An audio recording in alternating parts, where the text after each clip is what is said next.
Want to sharpen your game? Join the DFM Coaching Patreon for exclusive technique breakdowns and mindset training. Now, let's get started. Welcome to Tapped In. My name is David Figueroa-Martinez of DFM Coaching, and today we're going to be discussing the fundamentals of Jiu-Jitsu. If you have been training for a bit, you'll notice that oftentimes classes are set up by fundamentals or intro versus advanced. And when you watch a fundamentals class, if you know what you're looking for, you notice that there isn't really a difference between the techniques that are being shown and those that would be shown in an advanced class. An armbar is very complicated.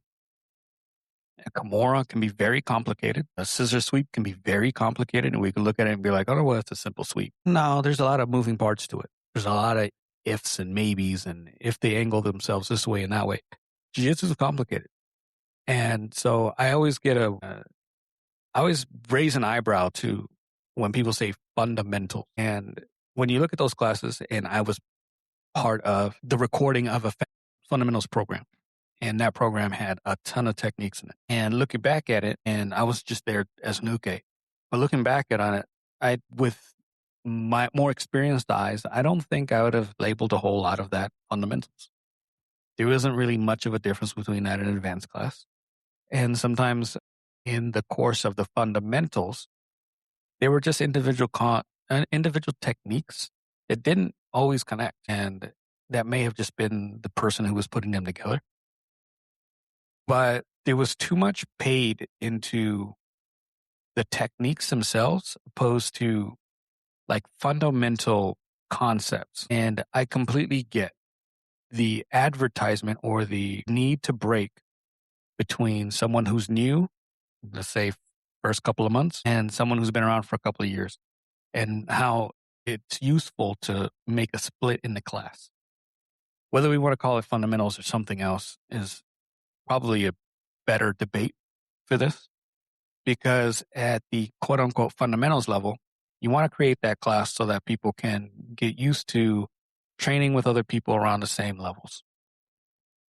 And then you may or may not allow them to roll, specifically the first couple of classes. You may just want them to see what rolling is like and then put them together with someone else of similar or just a bit more experienced level. You don't necessarily, in most cases, want to put them up against someone who's a brown belt, for example, unless your class structure and the mat size just doesn't allow for it, and you have helpful colored belts that go out of their way to kind of help people and usher them through and coach them through the role. That's great. I think what we really need to focus on when it comes to fundamentals is, yes, the techniques, but more what's behind them, what's setting up the techniques that allows them to actually function.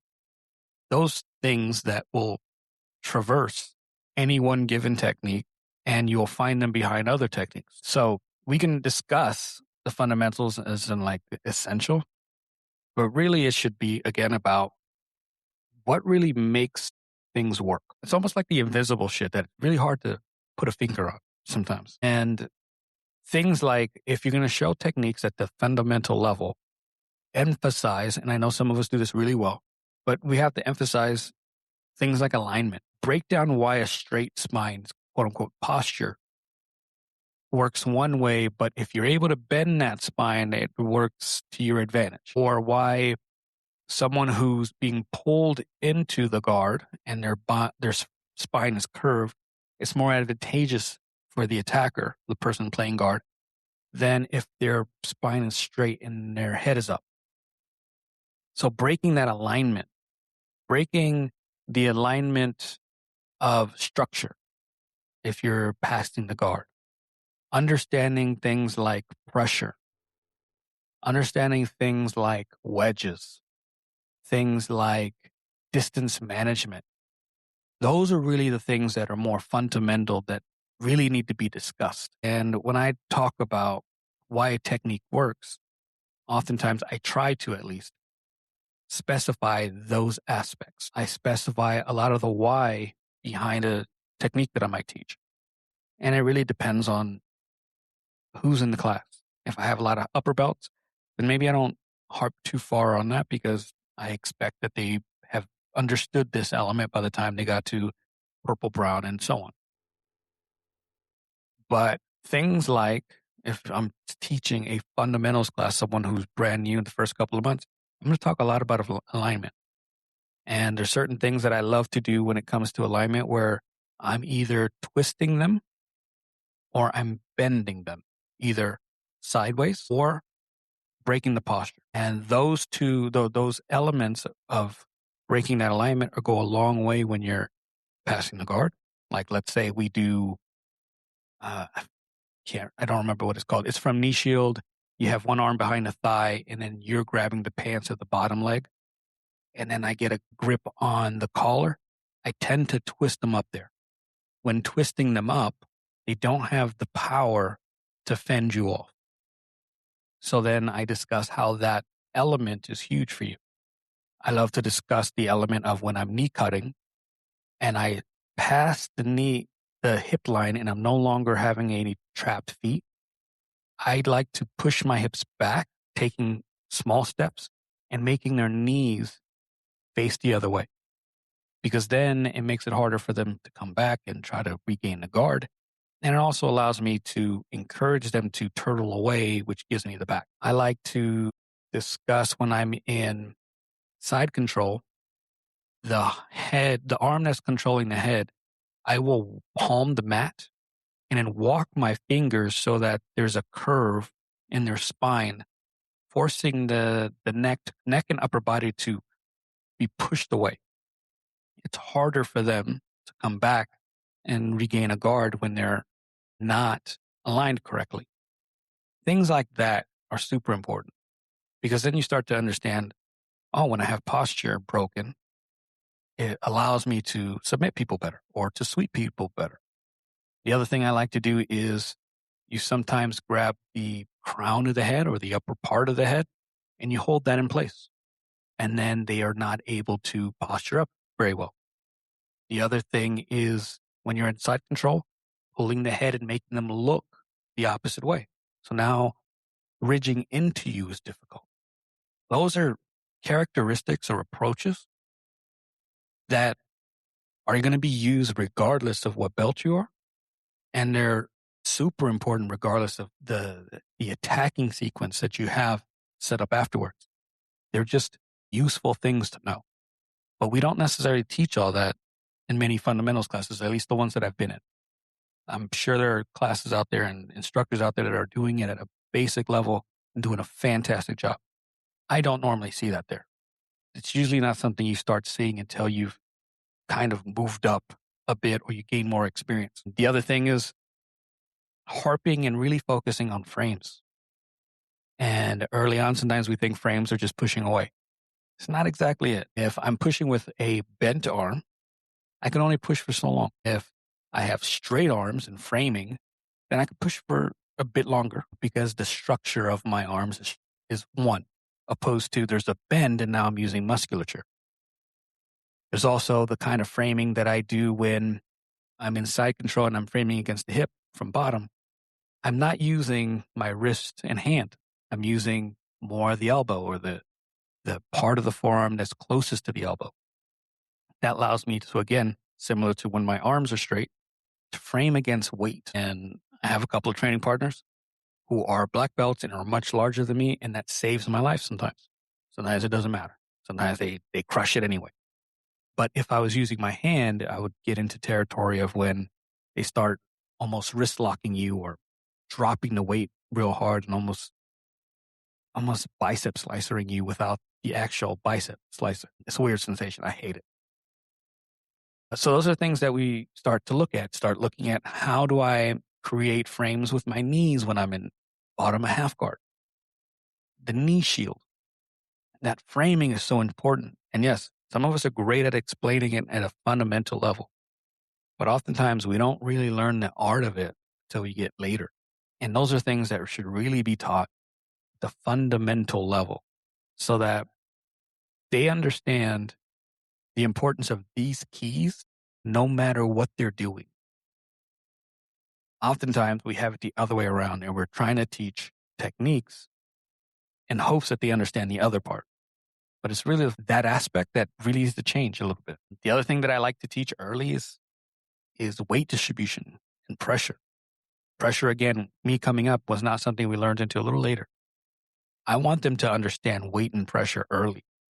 And I'm not saying that they're understanding it completely, but I do have some white belts that are starting to get it and they at least feel heavy. Can I feint one way and get their weight to move and then take advantage of rolling them the other way? Yes.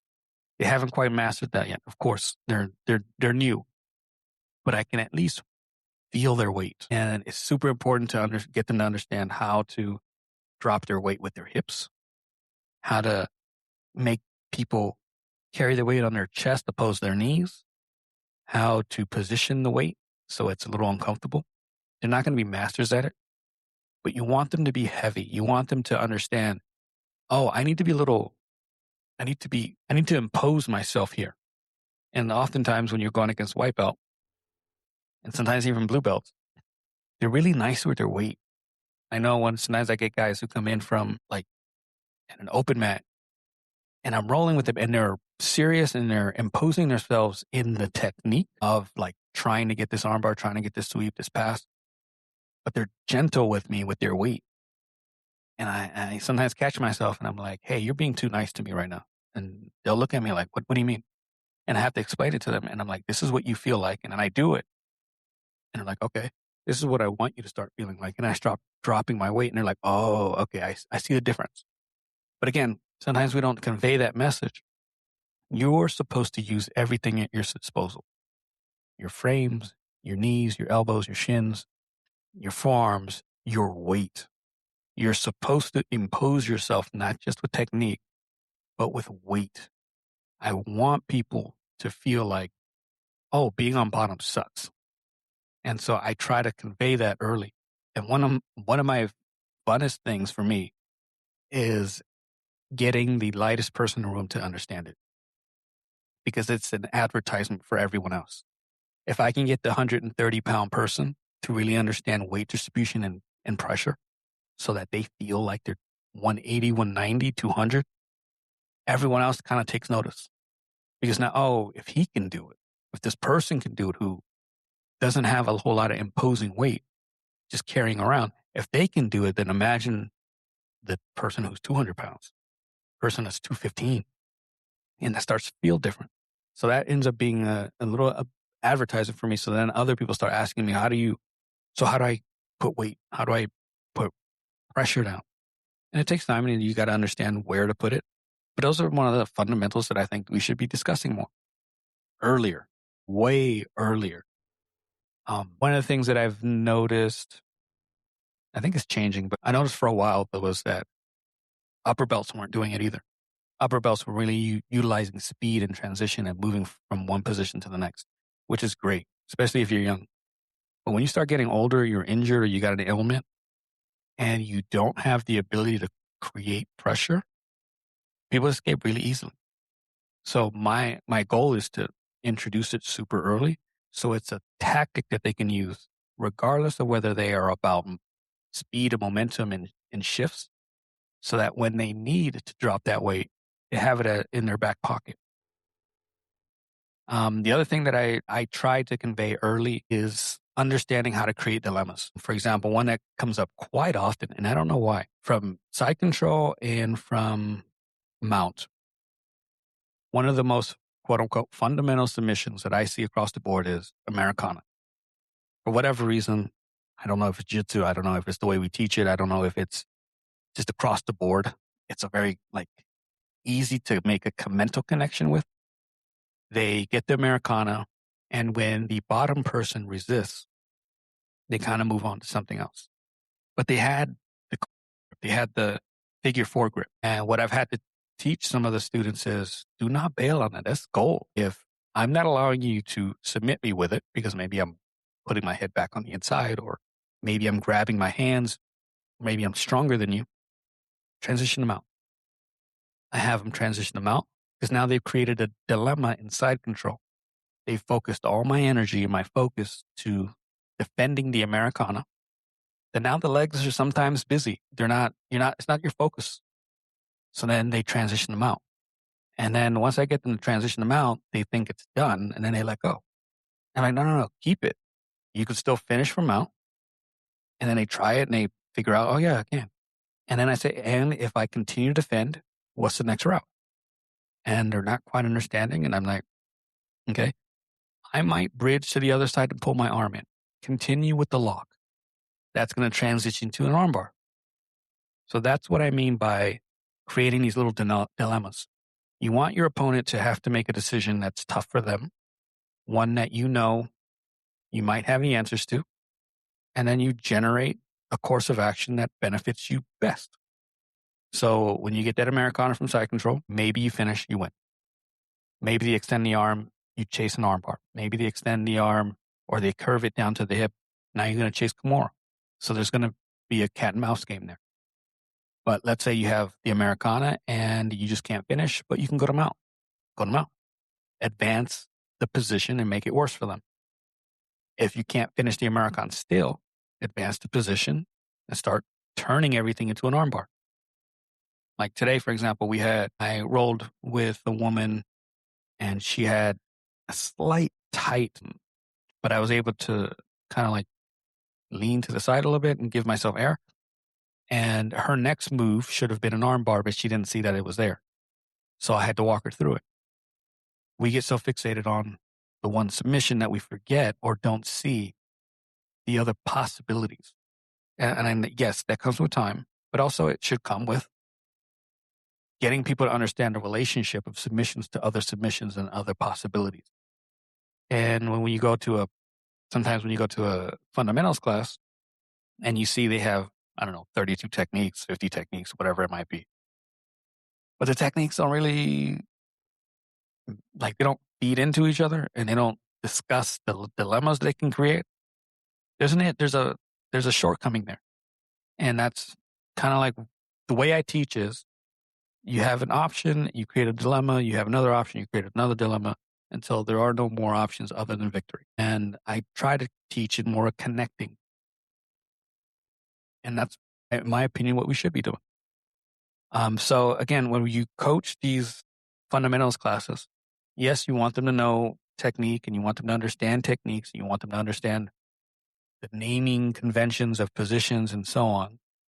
But really you want to teach the underlying current between each technique and the approach that you can take from one technique right into the next. Like I mentioned, posture, framing. One that I forgot to mention that I tend to tell people, like I think I mentioned this today. If you can't move your opponent, move yourself. Like I didn't learn that till later. I didn't understand it. I'm trying to move this wall and the wall is telling me I am not going to move. So if I can't move the wall, I move me. And that's one of those things like when you hip escape and you got them just off balance a little bit when you're trying to escape mount and you got your forearm in their hip and you're trying to get the legs in and they don't move, hip escape. Get the legs in that way. So these are things that we should be teaching them early so then they can apply it to all the other things that they're going to see. But instead we teach technique. If you have any questions on this or anything else, please let me know. DFM.2099 on Instagram and Threads. Until next time, thank you so much.